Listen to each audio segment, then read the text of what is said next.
I met someone this week who said they were taking the family to SeaWorld. SeaWorld? Really?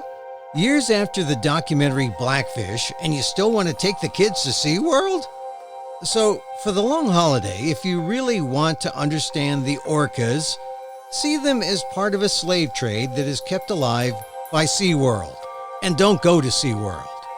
Instead, honor the orcas by reading Captain Paul Watson's Orcapedia. That's coming up, and also a new feature at the end of the segment, my A Meal in a Minute vegan tip. Something to help you on your vegan journey. All that on this edition of the PETA Podcast.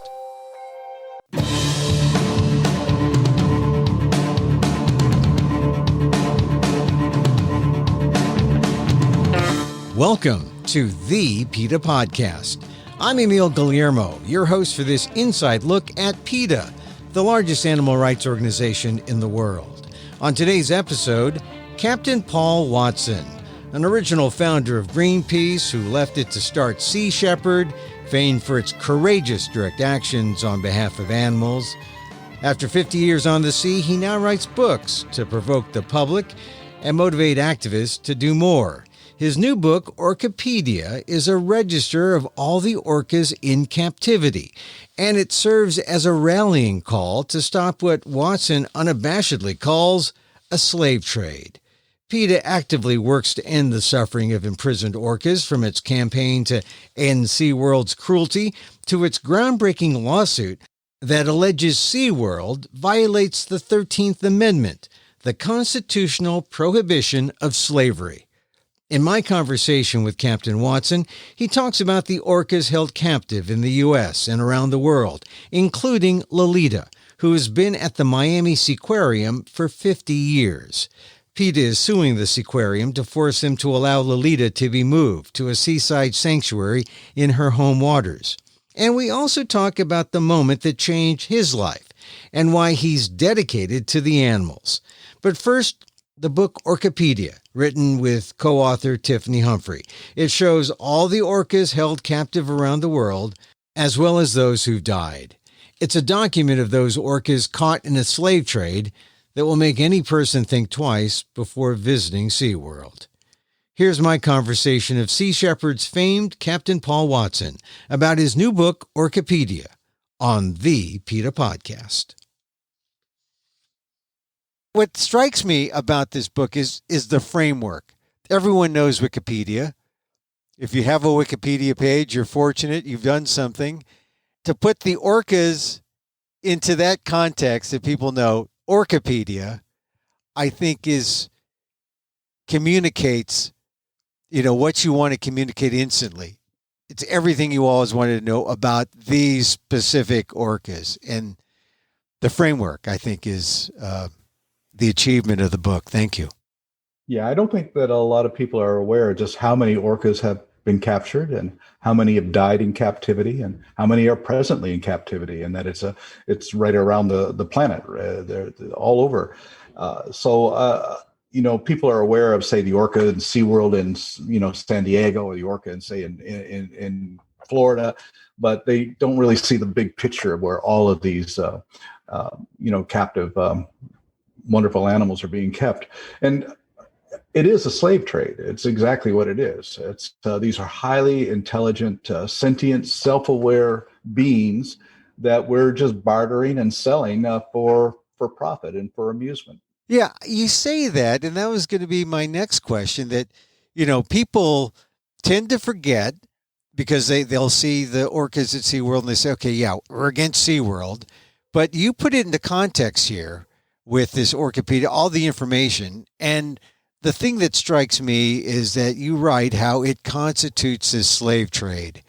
And I think that's something that, again, people don't necessarily take the leap and understand that this is what's happening to these free, wild, these animals in the wild. Now they're essentially in this format, not of their choosing. So just talk a little bit more about the analogy to slave. It's more than just an analogy. It's the reality for these animals. we're pulling these wonderful creatures from their families in various places of the ocean, off Iceland, off of British Columbia, whatever. It's very traumatizing to them. We pull them away from their mothers. And then we put them into a situation with other orcas, which are not even related to them. And in fact, they have different languages, which not many people are aware of. That an orca in British Columbian waters has a completely different dialect than an orca in Icelandic waters. So they're almost like aliens together there. And in many cases, that causes a lot of conflict and that. So it's we don't really think too much about how they think, how they feel, just what they're suffering. People just don't think about that at all. One of the things I find most fascinating is that there's not been a single recorded case of an orca in the wild attacking and killing a human being. It's never happened.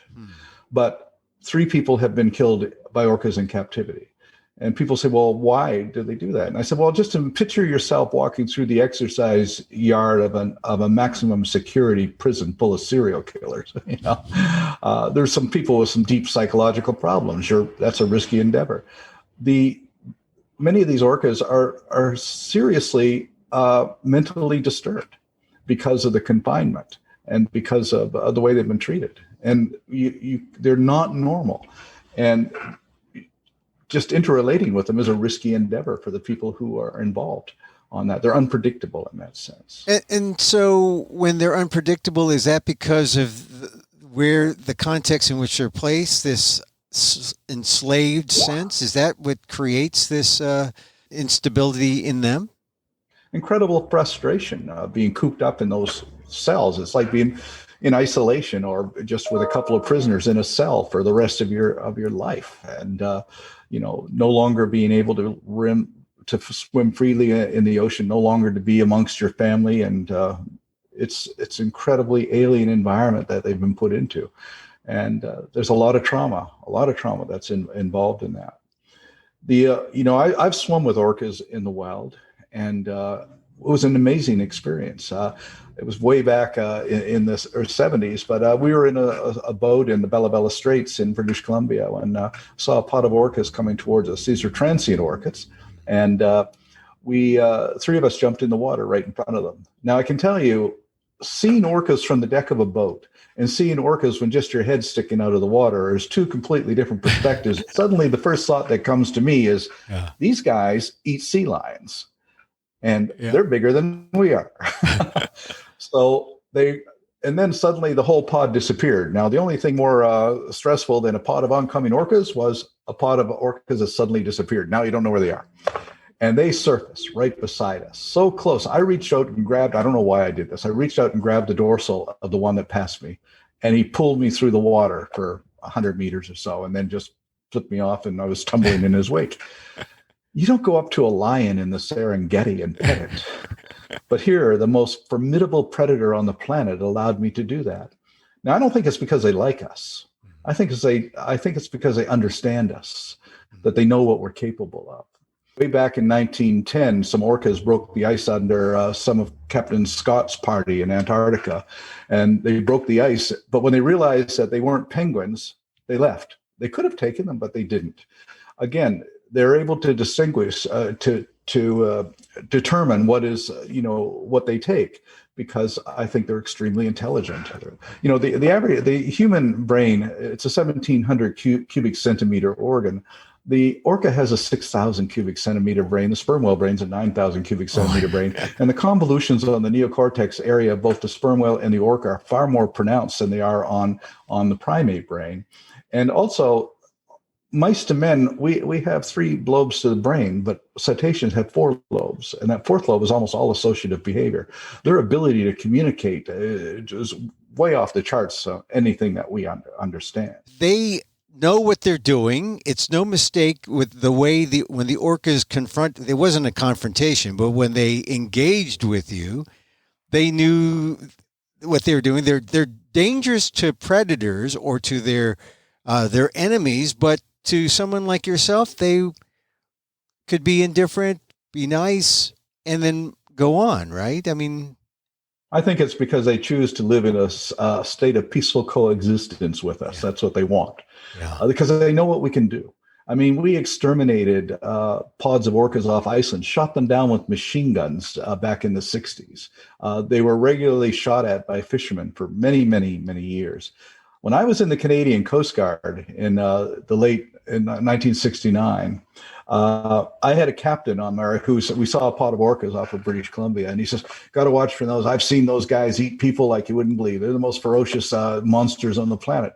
Well, he never saw anybody get eaten by an orca, but it was just some myth that he's relating, and they embellished and everything else like that. But people were really afraid of them. And so I can tell you, in 1975, when I went into the water with the orcas, it was after hearing stories about how they were such monsters. So we were really confronting that fear when we did that, and we discovered something amazing, that they are not the monsters that people perceive them to be. The killer whales are only killers when they have to. Is that it? Out of self-defense, maybe? Yeah, well, they're predators. There's no doubt about that, and but also they distinguish. There's some orcas in British Columbia that only eat fish, and some that only eat marine mammals. The residents orcas eat fish. The transients eat marine mammals. So they're not the same, and they don't actually. They sometimes intermingle, but they don't really work together. So they're like two different tribes of orcas, and that.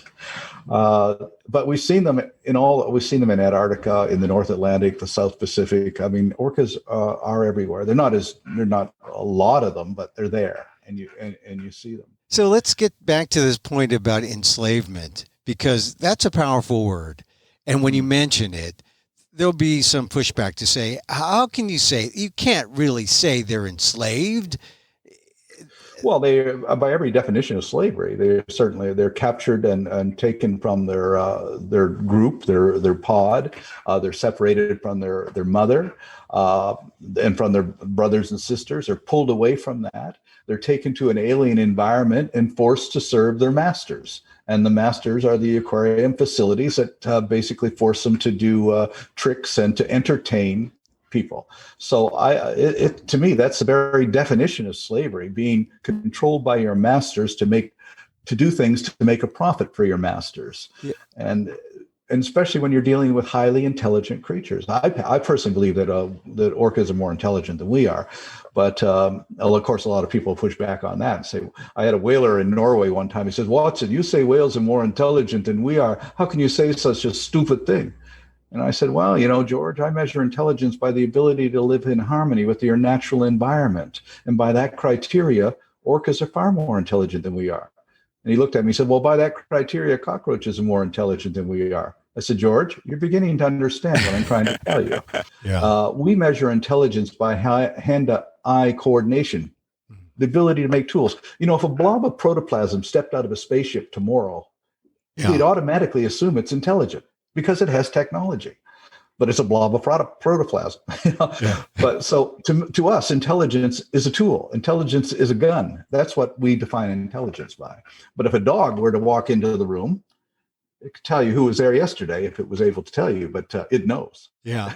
So these highly intelligent beings enslaved, as you see it. And, PETA has been, our listeners to our podcast know that we've talked about the lawsuit that PETA filed saying that using the orcas as slaves were in violation of the 13th Amendment to the U.S. Constitution. What kind of lives should orcas be living? Born free, they should live free? If they weren't in small chlorinated concrete tanks, what would the ideal life be? Well, the ideal life is to be free in their natural environment, to do what orcas do. One of the problems, of course, is that some orcas have been born to captivity. What do we do with them? Because they don't know anything else. And that's where this idea of sea pens came in, is to have large areas, say like cut off a fjord or a bay, and reintroduce the orcas into that so that they can learn how to survive within that small ecosystem, and before they can be released. But we know they can be released, because that was successfully happened, with the whole Free Willy thing and everything. And that Keiko was released and survived in the wild. He died of tuberculosis, but he got that tuberculosis in captivity. Yeah. Not in the wild. So it wasn't anything in the wild that killed him. But see, the aquarium peoples they're going, well, see, we released him and he died. Yeah, a year later of a disease which he contracted while he was in captivity. That certainly is an indication that they can't fend for themselves. See, this is one of the great things about your new book, Orcapedia, a guide to the victims of the International Orca Slave Trade that you co-wrote with Tiffany Humphrey. I'm looking at Macayo. And I guess I'm attracted to Macayo because we have the same birth date. And then I'm looking at Macayo and I see that he's at SeaWorld, and he was born in captivity, Macayo. And seventh calf, I mean, you go into the whole background. First, it says Macayo is Katina's seventh calf. Katina's first calf, Kalina, passed away on October 4th, 2010. Only 5 days before Macayo was born. And it says that is there hope for Macayo to get out? I mean, he was hurt in 2014. You get a whole history of these orcas. And it's just fascinating because now that I know that I share a birthday with Macayo, I care for this Macayo who's in Orlando at SeaWorld. That's what we're hoping the book will do, is have people identify that these are really feeling, intelligent, self-aware, sentient beings. Well, what's the hope for Macayo? Sea pens? Can he get out?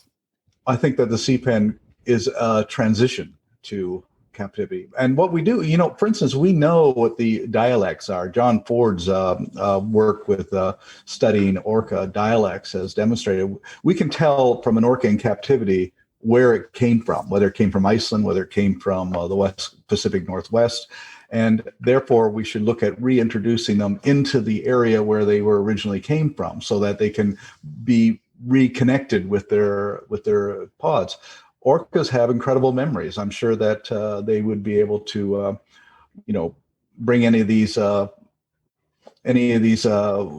individuals back into the pod if given the opportunity to do that. It wouldn't be difficult to take an orca that's been in, say, Orlando and bring it back to the Pacific Northwest? No? Well, that would be the thing to do, yes, is if it's from the Pacific Northwest, we set up a sea pen in the Pacific Northwest for maybe a year or two, and also put that sea pen in a position where it's in the pathway of orca pods. So therefore, the orca within the sea pen can hear the orcas on the outside and see how they respond, and the ones on the outside can hear the one that's in the sea pen, and that would be the first step to reintroduction to the pods. So, all right. So, I like I said, I mentioned Macayo. He happens to be in captivity. I'm concerned about him.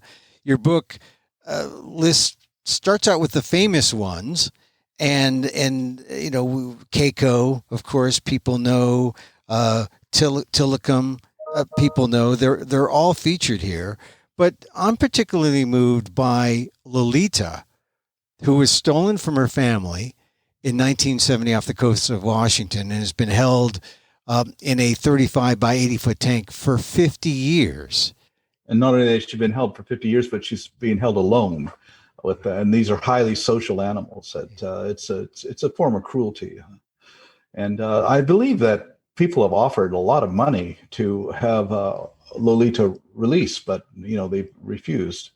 Yeah. So it is frustrating in that respect. I would like to see legislation that would shut these things down. We're seeing this in Canada. Canada actually passed legislation to shut it down, and hopefully that will extend to other countries. We're suing marine land in southern France and trying to get it shut down because a few years ago they had a flood there, which had a lethal impact on a lot of the residents, and because they didn't take the proper measures. So we're suing them on the grounds that they're negligent and incompetent, and hopefully we'll find a way to release those orcas. So I mentioned Lolita. I also mentioned Macayo. Just from flipping the book, I found Macayo. I'm now bonded with Macayo.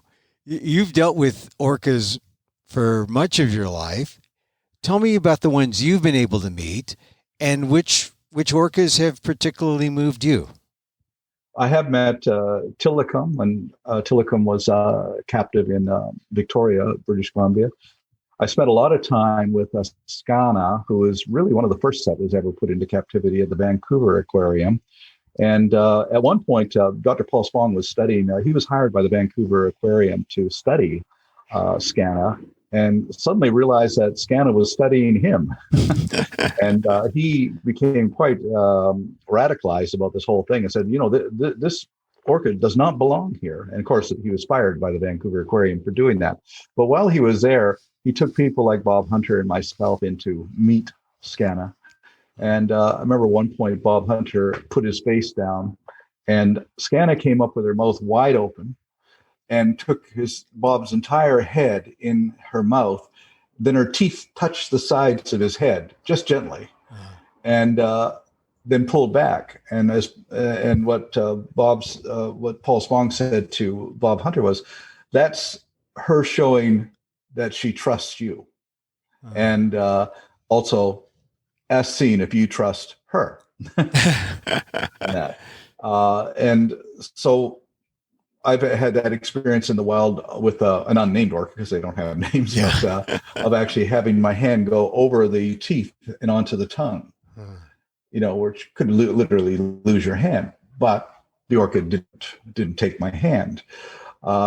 So this, I don't know of any other animal really that you can quite have that kind of experience with. Tell me, when you experience that with an orca in the wild, and then I imagine you have encountered or met some in captivity, and are they different? Yeah. Are they different when you see them in captivity? And then would they respond in the same way that the wild orca would, where the wild orca is actually gentler? And no, I think that the ones in captivity were gentler because there's closer things, but it wasn't a question of the one in the wild being not gentle.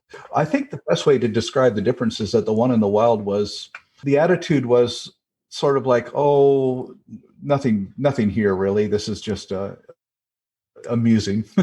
just a human. It's like he didn't have to be there. Yeah. He was perfectly free to do it. With Skana and those, there was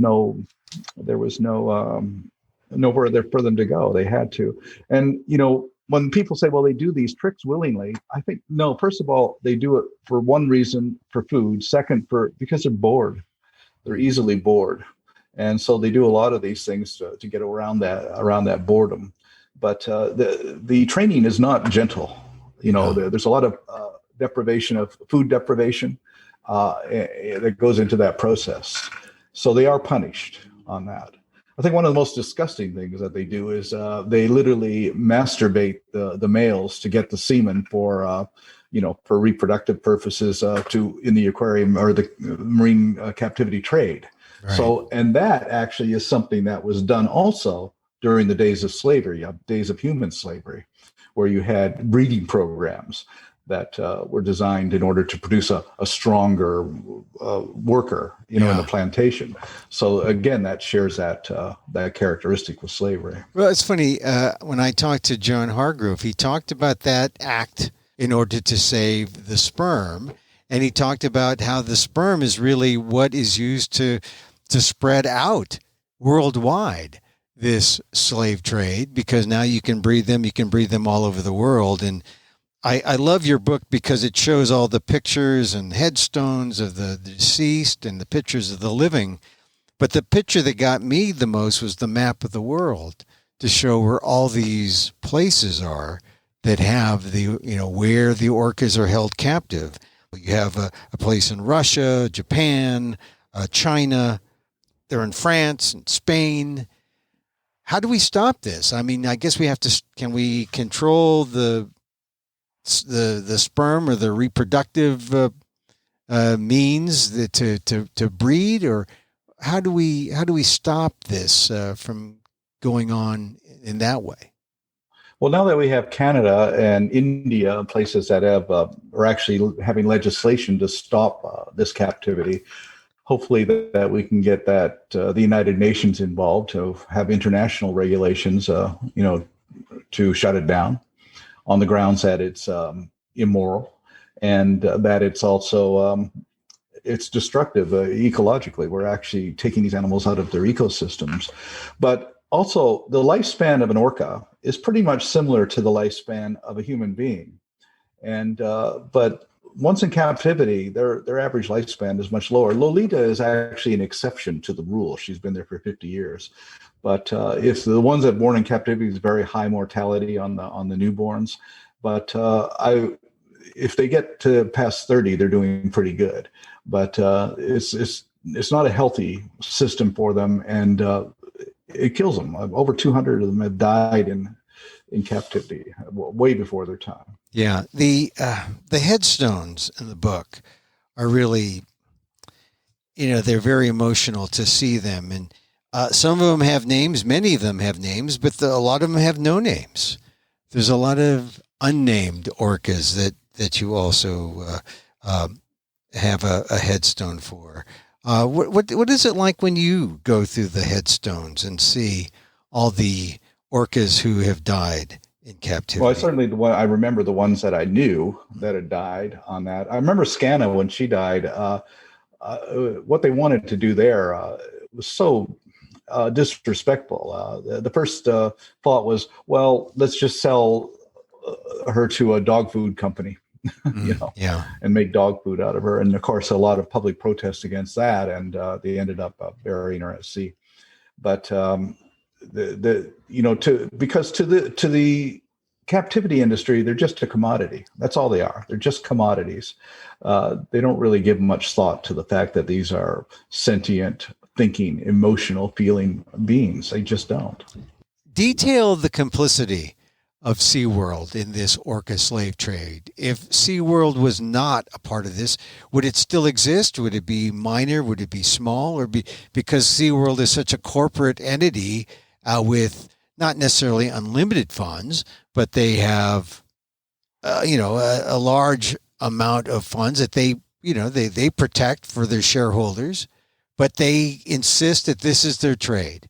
So detail the complicity here of SeaWorld in keeping this going. SeaWorld demonstrated that huge profits can be made from this. And of course, that was picked up by, other countries and that. And it's a very profit intensive industry to the point where one orca can be worth millions of dollars on that. And the sale of the sperm from the orcas can be worth hundreds of thousands of dollars. So it's SeaWorld, I think, has contributed greatly to the success of the industry overall globally. But also, who else are complicit? All of us who actually buy the tickets and sit there and watch this without really giving much thought to what the suffering of the creatures that we're watching.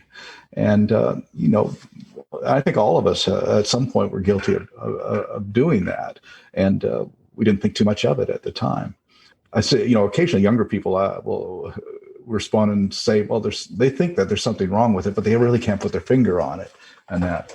But and it's like the whole concept of zoos really is just disrespectful and demeaning. Not many realize that the comparison back in the 1920s, they used to go into, say, mountain gorilla colonies, kill all the adults, and just take the babies off to the zoos. And they do this with a lot of animals, kill off the adults and take the babies off to the zoos. Well, this is what they were doing with orcas for a long time. It's certainly what they're doing with dolphins right now in Taiji, Japan, for example. Kill everything and just take the select ones for the aquarium trade that they're doing. And so the comparisons are really there. I'm sorry, Paul, but what do they accomplish by doing that, by killing all the others? I don't know. I never really understood the logic behind it. I know in Taiji, what they do is they go in, they round up the dolphins. They say this one and this one is worth $200,000 for the marine aquarium trade. So we're going to keep those ones, kill the rest, and we'll sell the meat off to whatever, dog food or whatever anybody wants it for. So it's just the Taiji dolphin drive would not exist without the marine aquarium industry. There's not enough money in killing dolphins for the meat. The money is with the aquarium industry. Yeah. And so that's what carries it on. A lot of people don't realize too that back in the 20s in Belgium, that they had people in zoos. People were taken out of the Congo and put in zoos on exhibits. And you actually have photographs of people going to the zoos and trying to feed the little, black children in the things. I mean, it's amazing that what we've endured in this kind of sick trade. And of course, we're getting better and better. I mean, we don't do that anymore. Well, and we don't kill off mountain gorilla adults to get the babies anymore. Yeah. But it's still there. Paul, when you mentioned the Congo, in the 1920s, well, here in America, 1904, the World's Fair, and it happens with colonized people. The Americans were going into the Philippines. My forebears, my ancestry, and they brought Filipinos from Mindanao, from all the different provinces, brought them to the World's Fair in 1904, and put them in essentially a human zoo. Yeah. 1904.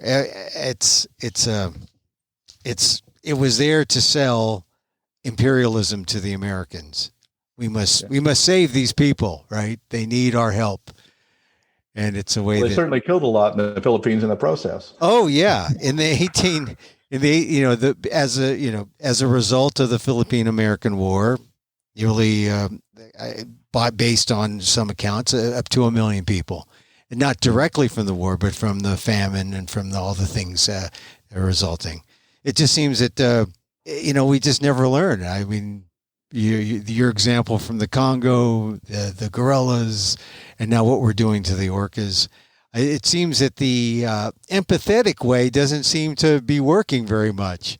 I think also the problem is with humans is that we have this, I call it a collective form of mass psychosis called anthropocentrism, this idea that we're better than everything else, we're dominant over everything else, that we're apart from everything else. And as long as we have that attitude, we're going to continue to, commit these atrocities. We have to go back to what we originally were many, many thousands of years ago, of having a biocentric point of view, which a lot of indigenous people have today, which is this understanding that we're part of everything and that we have to live in harmony with all other species, and that we're not better than them. In fact, in many cases, we're not even as important as them. I mean, we couldn't live on this planet without worms, trees, bees, and fish, but they can certainly get along without us. So, in that respect, they're more important ecologically than we are. Well, the harmony issue, back to what you were saying about the intelligence of the orcas, living in harmony with their environment and with peacefully coexisting. A lot of people know you from the television show and from your direct action. Are you still doing that? What kind of direct action do you continue to do today? Why was it important to do such direct action? Could what you want be accomplished be done without it? Or was it just necessary at the time? Well, I was a founding director for the Greenpeace Foundation, which is protesting. And I came to the understanding that protesting was too submissive. It was like, please don't kill the whales. And they do it anyway. And all we did was hang banners and take pictures. So I set SeaShepherd up to intervene. And so that's what we do. We're an interventionist, anti-poaching organization. And the strategy that we develop is, I call it aggressive nonviolence. So we don't injure anybody. In 42 years, we haven't.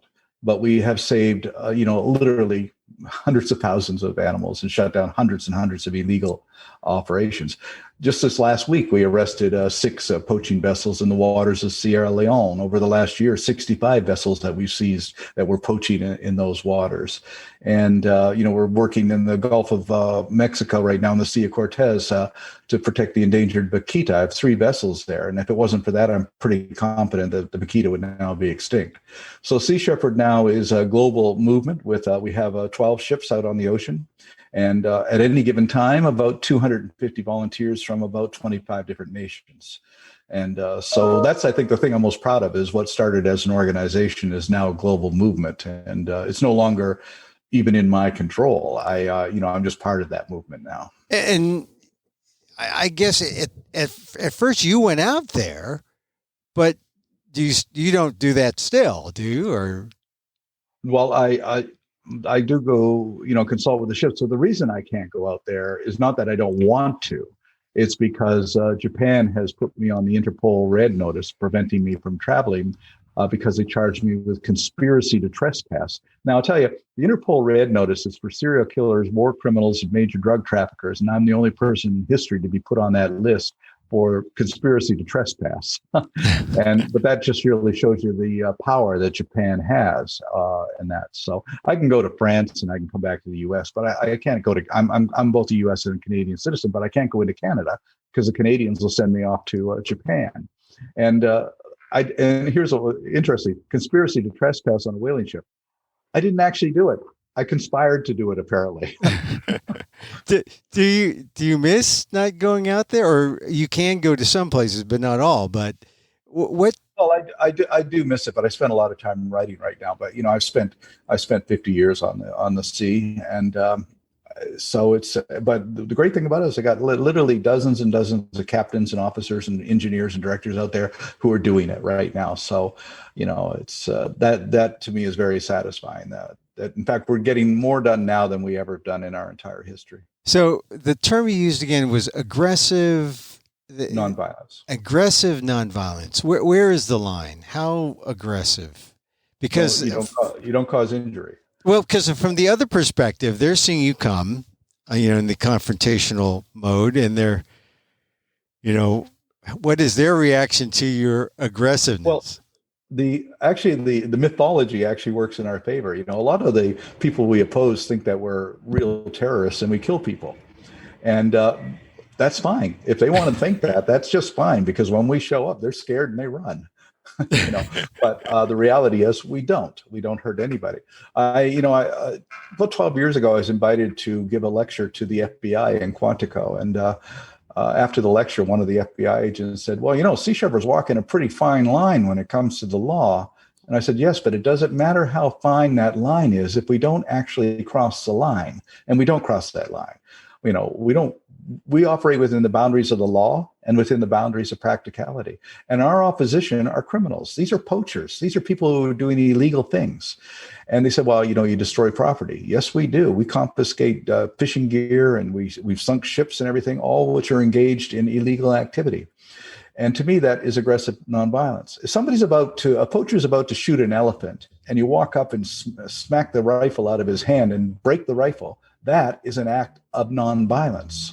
You're preventing the killing of a sentient being by the destruction of a non-sentient object. That is a definition of aggressive nonviolence. Like I said, we don't hurt anybody, and that's a record that we're very, very proud of, and we intend to keep it. During the years of this aggressive nonviolence, any top memory, is there that kind of motivating memory that you have? Well, we've never backed down on any of those confrontations, and that reputation has helped us considerably, because our opposition knows that we're not going to back down.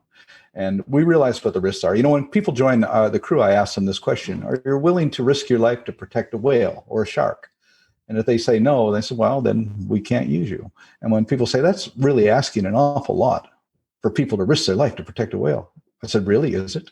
We ask young people not only risk their life, but to kill people for the defense of oil wells, real estate, religion, and flags. I think it's a far more noble pursuit to risk your life to protect an endangered species or a threatened habitat.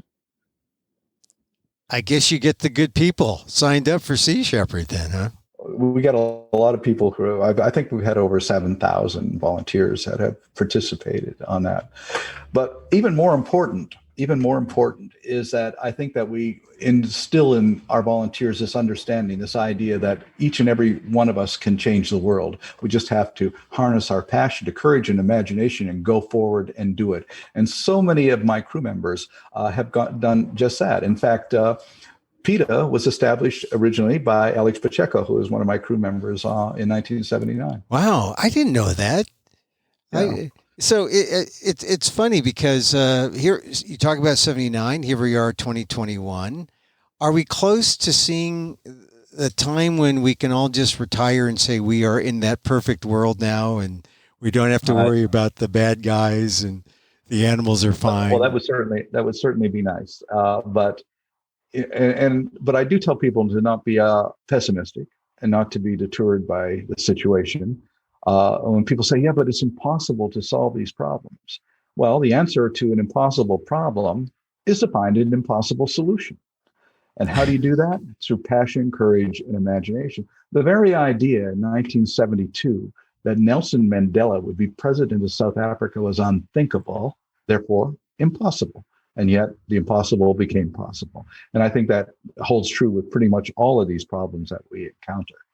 We can solve impossible problems. And where do you assess where we are now from the beginnings of Greenpeace, SeaShepherd, your work with the Orcas? Where do you think we are now? Well, I remember being a vegetarian in the late 70s when that was considered an extremely radical thing to do, and nobody even knew what a vegan was. Yeah, I mean, back then, if you said, "Oh, I'm a vegan," what's that mean? From the planet Vega or something? Nobody had it. The vegetarian, then the vegan movement is the fastest growing movement on this planet. I mean, it's amazing what has been accomplished and how it's evolved in just 40 years. It's incredible, and it's getting more and more people are being recruited into this, and more importantly, they're being recruited by an understanding that this is what is right, not only right for respect for animals, but also right for the planet. And so I think that we've made a lot of progress in that respect. I think you have. And in terms of the orcas, to get back to the book, Orcapedia, I really think I was just flipping through it, like I said, and going to try to find my orca. This is sort of like not that I'd go to SeaWorld, but if I were to go to SeaWorld and they would give me a program, or let's say if someone were to go to SeaWorld and they had a program, this would be the anti-program. You would present this to... Well, I do know they don't sell that book in SeaWorld. Well, this would be the great anti-program that a tourist could have and say, and if I were to read this before going to SeaWorld, it would make me go to the rides and maybe have a vegetarian thing at the food stand, if they have that, and then leave.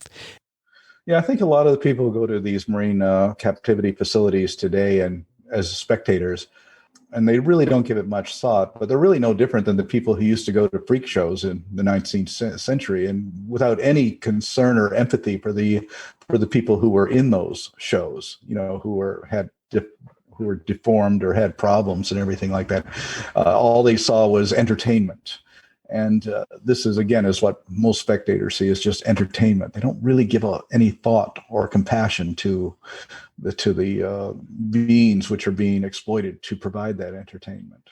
Well, certainly your book has given me a lot more insight than I thought I had some, but then I look at it, it's all in one thing, this book, Orcapedia, that you've co-written with Tiffany Humphrey.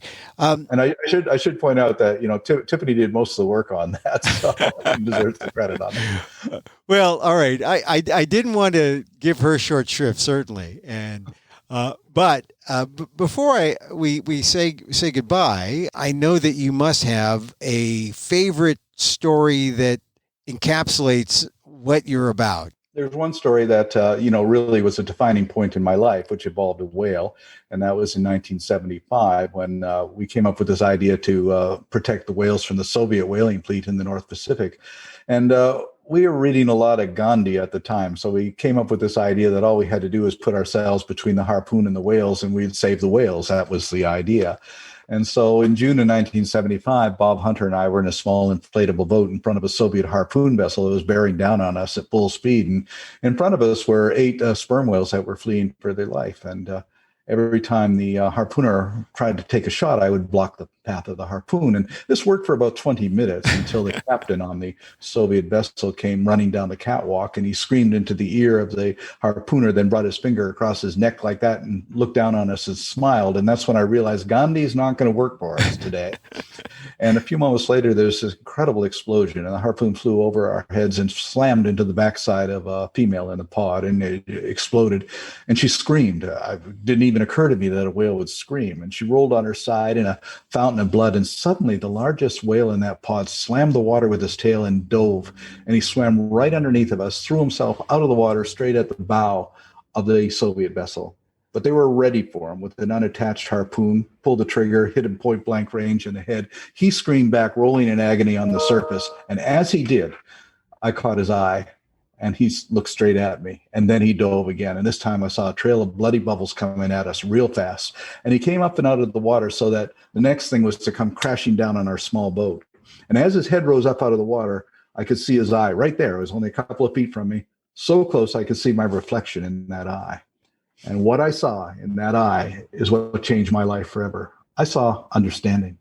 The whale understood what we were trying to do, because I could see the effort he made to pull himself back, and he began to slide back into the sea. I saw his eye disappear beneath the surface, and he died.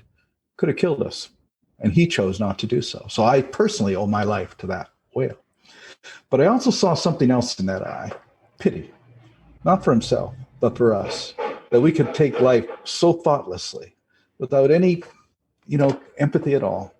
And as I sat there in this little rubber boat in the middle of the Soviet whaling fleet and the sun was going down, I said to myself, why are they killing these whales? They don't eat them. Sperm whales are killed for oil, spermaceti oil, which is highly prized for a high heat resistant lubricating oil. And one of the things that was mostly prized for in the Soviet Union was as a lubricating oil for the construction of intercontinental ballistic missiles. And I said, here we are, destroying these incredibly beautiful, self-aware, sentient creatures for the purpose of making a weapon meant for the mass extermination of human beings. And that's when it hit me. We're insane. We're certainly ecologically insane. And from that moment on, I said, look, I don't do this for people. I do it for them. And I know 10 years later, we sank half of Iceland's whaling fleet in Reykjavik. And a former colleague from Greenpeace, he approached me. He said, what you did in Iceland was reprehensible. It's unforgivable, and you're an embarrassment for the whole movement. And I said, so? And he says, aren't you concerned about what people think? I said, didn't sink those whaling ships for you or for Greenpeace or for any human being. Sunk them for the whales. Find me a whale anywhere on the planet that disagreed with what we did, and I promise you, we won't do it again. But until then, we're going to continue to do it. Wow. So you never forgotten that whale that saved your life, that you looked him in the eye, huh? No, I saw so much in that eye that it was certainly a life-changing experience. And I've seen that intelligence in the eyes of whales and dolphins and elephants and so many other creatures around the world. It's there, or we just choose to see it.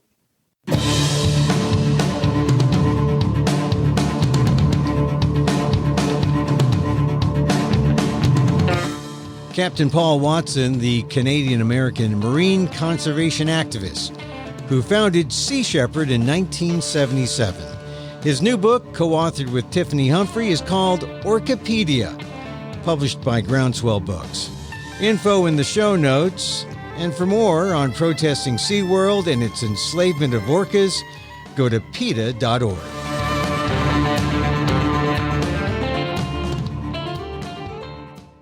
And now this. I've been vegetarian for decades, but vegan since 2003, and more seriously a vegan, meaning a no-oil vegan, since I became certified in whole food plant-based eating 2 years ago. I was introduced to the world of Dr. T. Colin Campbell, author of the China Study, which really opened my eyes to being a better vegan by eliminating oil. In the China Study cookbook written by Campbell's daughter Leanne Campbell, there's a dietary nutrient composition chart from a European study that's been ongoing for more than 20 years. It shows that a meat-based diet compared to a vegetarian-based, where eggs and dairy are consumed, and a vegan diet, which removes all animal products, is not very different at all in terms of total fat or in terms of total sugars. And that removes any health advantage. What makes the difference? A whole food plant-based diet with no added fat and no added sugars. If you're not seeing the health advantage from your vegetarian or veganism that you expect, try cutting out the fats and sugars. Studies show it makes a difference. But remember, even if you're a regular vegan, you're still doing wonders for the animals. And that's my meal in a minute or so to help you be a better vegan on the PETA Podcast.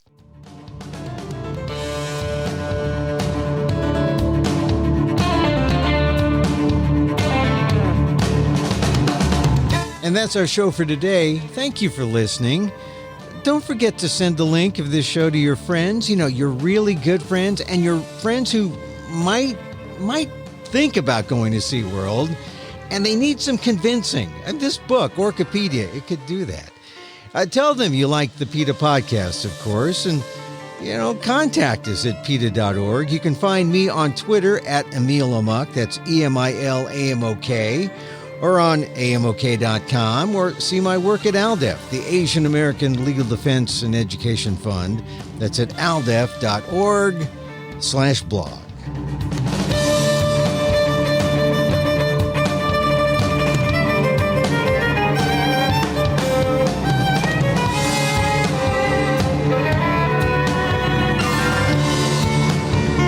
Once again, thank you for listening.